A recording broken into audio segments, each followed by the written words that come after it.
Tell us a little bit about what's in there and why it's there. What are you listening for? What are you looking for in that gear? Yeah, so that same chain I've had all along with a couple of additions. Basically, it was built for the idea that the future would be digital. It wasn't completely digital at the time that I built the chain. Um, and it was built to be able to enhance any style, where just running it through flat was like halfway home. It took a long time to get there, but the homework of getting that has led to such a time savings. Homework is or wood shedding or whatever term you want to use. That stuff matters. So the chain adds transients. The old Mytek 8x192 is not the greatest D-to-A ever made, but it's got a lot of transients. And so I'm getting music in that's maybe very compressed, and then all of a sudden, just coming into the chain, I'm getting more transient. So that's really nice. The overstayer is there in case I want to do the 1176 thing. The stereo field effect is like a pair of 1176s with a cleaner transformer sound. I don't use that one all the time. That's a color option. Then the Focusrite is there for clean EQ. Mostly it's there for the harmonics because there's also a Fairman. So the Focusrite Blue 315 Mark II has been highly modified. We took out 60 capacitors, all of the ICs, which were 5534s, a very cheap so-called jelly bean chip from, probably the 70s. Those have been replaced with Burr Brown OPA 627s, which are like $20 each. So that has been upgraded in a way where even if I don't use it much, it serves an important harmonic purpose, which is solid state harmonics of that type are slightly forward. And then the tube electronics of the Fairman, which is 22 tubes with Lundahl clean transformers, and the tubes are all new old stock replacements that I put in per band to sweeten the boost of each section. Those things offset. So the solid state is slightly forward, the tube is slightly back. So the image ends up where it started with the benefit of the harmonic content of both. And in between those two is the Elysia alpha compressor, serial number 1, which is quite transparent. It does have a bit of a sound, but not as much as those other two. And so those things act in conjunction with a Pacific Microsonics converter, which was the first piece I bought. Bob Ludwig was using it, and I liked some of the records he was making in the late 90s. And so the whole chain came together after a lot of effort as like a singular instrument. It's like a one thing to me. How did the DCS Bartok that you got from Al Schmidt's estate work its way into the picture? I'm very much a scientist, but I also follow the esoteric arts. And Al was born in the same month as I. And so Aries men can be quite feisty when they're young, and Al was quite feisty when he was young. And then as he got older, he got very sweet and got into animals. And I feel some of those parallels, and I love all his stories. And just whenever I was around him, he had such an effortlessness. And that to me that's mastery of the craft when it's just an effortless thing. That's what I strive for. And so I saw that in him. I thought of DCS as not being in my world. I thought of it as a hi-fi thing. So I hadn't really, investigated. It was coincidental timing. You could say it's grace or cosmic, or you could say it was lucky, whichever you prefer. But I was looking for something that did what it did. And there it was, and it was Al's, and it was like, okay, well, I know DCS is a great company. I don't know too much more about them, but it all kind of dovetailed, and I said, okay. When I heard the Bartok, you have to understand, I'm a snob. I'm down every rabbit hole to the end of the rabbit hole.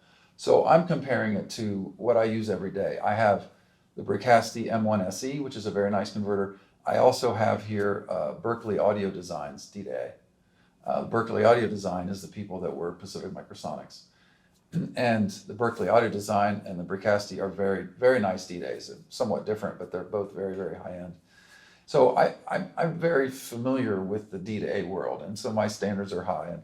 And when I heard it, I thought, okay, this gets the job done. There was a thing that I wished it was doing a little differently, and it turns out within a few months, there was a map change available that was just, plug it into the internet and in comes a new map. And so what used to be the sound of it when I got it is now map 2, and they have 1 and 3. And 1 is the thing that I wanted. The thing about D-to-A's or speakers or all of this stuff that we can get caught up in the idea that it's all completely subjective, but I actually see it a little differently. I think of it like a wagon wheel, if you will. The wagon wheel has a spoke, and the spoke is actually the ideal, and everybody's designs are some degree of closeness to the ideal, whether it be a headphone or a speaker or a D to A or what have you. And so, different than a preamp, which is basically like an instrument. A preamp's an instrument to me. A microphone to me is an instrument. But when you're talking about reproduction stuff like D to A's and speakers, there's this thing that they're all going for. And as you get familiar with the market, they're all headed there. And so DCS was doing a good job, but then they did a great job with the new map. And that kind of a company, similar to like Bricasti does that, where they just upgrade stuff. That kind of a relationship-oriented, highest quality company, those are my people. So then I was thrilled that I bought this thing partly because of the brand sounded good and Al owned it and that felt good. But then they actually behaved in a way that made me feel like, oh, these are my people. Okay, so let's talk about award winning. Aria Chet Faker, this year nominated Teskey Brothers, Grammys, Black Keys did a Ghost record that had a Grammy-winning single on it.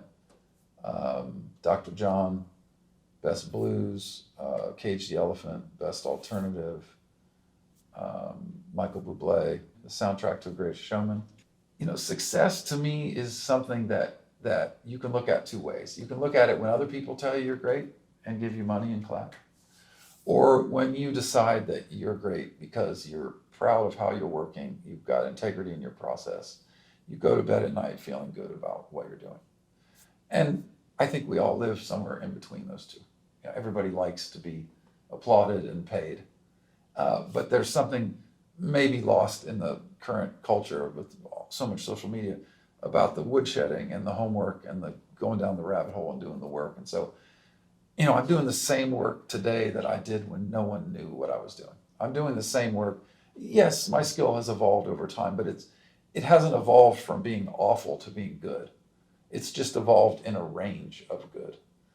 And because I did the work, and so, when I have these projects that come in and some of them are big hits, it's great. It's great. It's great to have projects that win a Grammy or that sell a lot, or that someone, something like Doyle Bramall, for example, like not a huge record, but very influential to so many people. They're like, oh, I love that record, and so these things are all great, but honestly, they're all out of my control. All I can do is do my best every day and let the chips fall. I don't really do much in the way of marketing myself. It's never worked. It's like if I come to you and be like, oh, your band was great tonight, or your thing, and you should come work with me. People are like, well, what are you doing? Mastering is kind of they come to you profession. At least it is for me. So I don't go after work. I just go after the work of the day.